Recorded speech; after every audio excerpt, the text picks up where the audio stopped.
Hey everybody, it's Christine Ernst, the Fat Ass Cancer Bitch, coming to you from the Cozy Writing Cottage here in Sandwich, Massachusetts. It is Saturday, March 7th.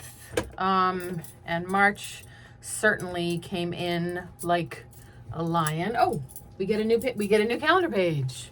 March 7th. So we're saying goodbye to Frances Ellen Watkins Harper, American poet and abolitionist, and we're saying hello to Eleanor Marx. She was a British socialist, writer, translator, political activist, the youngest daughter of Karl Marx. Deeply involved in the labor movement and organized strikes, supported trade unions, campaigned for women's rights, including equal pay and access to education. She translated Madame Bovary and several of her father's writings, making them accessible to English-speaking audiences insofar as that anything written by Karl Marx is accessible to English-speaking audiences.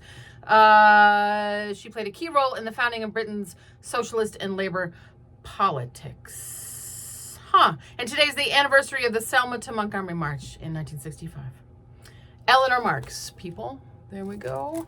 Little educational detour.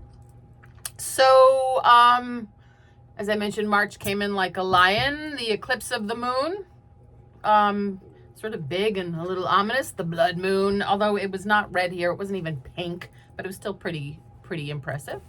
The full worm moon had some serious energy around it for sure. If you hadn't noticed yet, Mercury remains in retrograde, or douchebag grade, as I like to call it. What appliance, gadget, vehicle, critical bit of technology stopped working for you this week?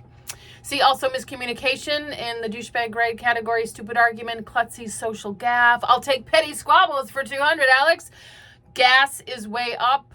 The Dow is way down. Kristi Noem is toast. The Senate voted not to curb Trump's bloodlust and reckless determination to be a warmongering asshole. No surprise. Someone backed into my car and cracked the front bumper. Thank you, Mercury in retrograde. And poor old Britney Spears cannot catch a break. But the weather is warming. The snow is melting. We spring ahead tonight. Turn your clocks forward. We lose an hour, but we lengthen the day. And yesterday was my beautiful friend Anne's birthday. I am so glad that she was born so that I could know and love her. We met sometime in 2010 through a mutual friend. Anne is smart as a whip and so funny. She makes the best sticky toffee pudding I have ever had. She has an eye for fine art and stray cats and thrifted cashmere. She used to live in a castle built in the 1600s with 4-foot thick walls across from Prince Charles's house in the Cotswolds, I think. She is ridiculously independent and bristles with ferocious determination. She eats a lot, like probably too much Cadbury fruit and nut bars. She looks like a ballet dancer nonetheless, but has really large, strong man hands suitable for chopping wood and very serious gardening. She is fearless and can parallel park anywhere. Last month, she had a letter published in the New Yorker.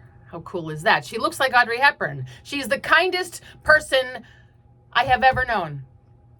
Since May of 2015, I have sent Anne a nightly joke or a funny meme. Sometimes it's just a picture of my cat Loopy. It doesn't really matter what I send at this point because the practice has become a kind of spiritual meditation. My note to Anne is the anchor of my day, the centering event that allows me to finish the day and go to bed. I climb into bed and I put on my new red light mask, which feels very self-carry. Where is it? There it is. So I put on my red light mask, and then I also I need my glasses. I didn't realize this is how I look when I have this thing on. I'm not sure what it does, but it feels like I'm doing something to take care of myself. And it was on clearance at Marshall's for $10. And I'll let you know, I've only been using it for a few weeks. But so I climb into bed and I put on my red light mask, and I slather on hand cream, and I go onto my socials and I find something funny or silly, occasionally pithy or political, rarely political, because no one should end their day with that kind of bullshit. And then I send it off to Anne with a short note, a few newsy sentences, the classic snapshot of my day, say. Sometimes it's the small rant Okay, very often it's the small rant.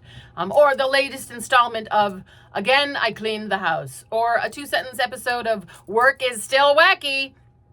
No matter, the note is wherever I find myself around 10:30 deep in the wilds of Forestdale and sent off like magic over the interwebs across town to Anne's sweet little house on the pond, part joke, part love letter, part prayer, I guess.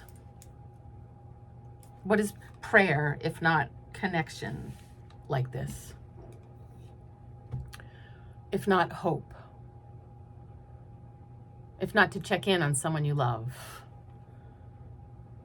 When I was a child and completely confused by Catholicism and its rules and its guilt and its opaque obligations, prayer was part asking a mostly terrifying God for safety, or for success, for good grades, for prettiness, for thinness, of course. Also for forgiveness for sins that I don't think I ever committed.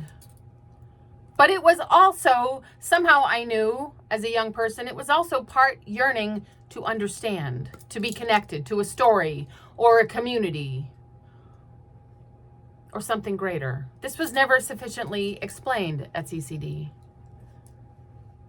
So I have, over the past nearly 60 years, stumbled into my own sort of religion. Connect. Share your story. Reach out.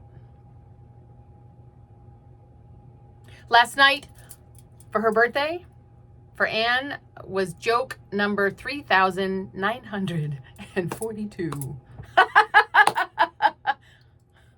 A religion of knock knock jokes and memes and pictures of Loopy. I think it's as good as any other religion.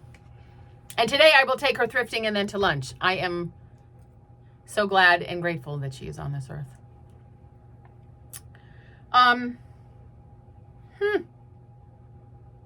Religion. Spiritual practice. How do you end your day? How do you close out your day? What is the anchor of your day? Do you have a red light mask like I do? I think it's supposed to reduce fine lines and I don't know, reinvigorate stuff. I wear it for 20 minutes here, and because it's an eye mask, so I put it over my eyes, and then I wear it over the bottom part of my face, so I can get the full benefit. I know they have full face masks. I gave one to Marnie. She's gonna let me know how that works, but we'll see how this works. Self-care also should be a kind of religion, right? Taking care of yourself, taking good care of everyone else, reaching out, checking in. Check in on someone today that you love. Take good care of yourself. Do something, check in on yourself. Can't fill from an empty vessel. I know, as trite as that sounds, it's so true. Eat a Cadbury Fruit and Nut, or 5, the way Anne does. I don't know how she does it. Oh, I should give you Anne's recipe for a grilled cheese. The best grilled cheese ever. Take a stick of butter and put a big honk of it in the pan and let it melt. And then slather both sides of 2 pieces of bread with a lot of butter. And then put a big slab of cheddar cheese inside the 2 pieces of buttered bread and put it in the pan. And then put the rest of the stick of butter in the pan and cook your grilled cheese. Oh my God, it's so good. And so ridiculously, flagrantly decadent. But that is Anne's recipe for grilled cheese. And she also would highly recommend eating 4 or 5 Cadbury Fruit and Nut bars a day. Thank you so much for tuning in, because you are beloved and you can come as you are. You will find delight today. Do not despair. Birds are starting to sing a lot more. The snow is melting. We're at war, but surely this too shall pass. Keep the faith. Reach out. Share your story. Tell someone you love them. That is the only way through. Thanks for listening. See you next week. Bye.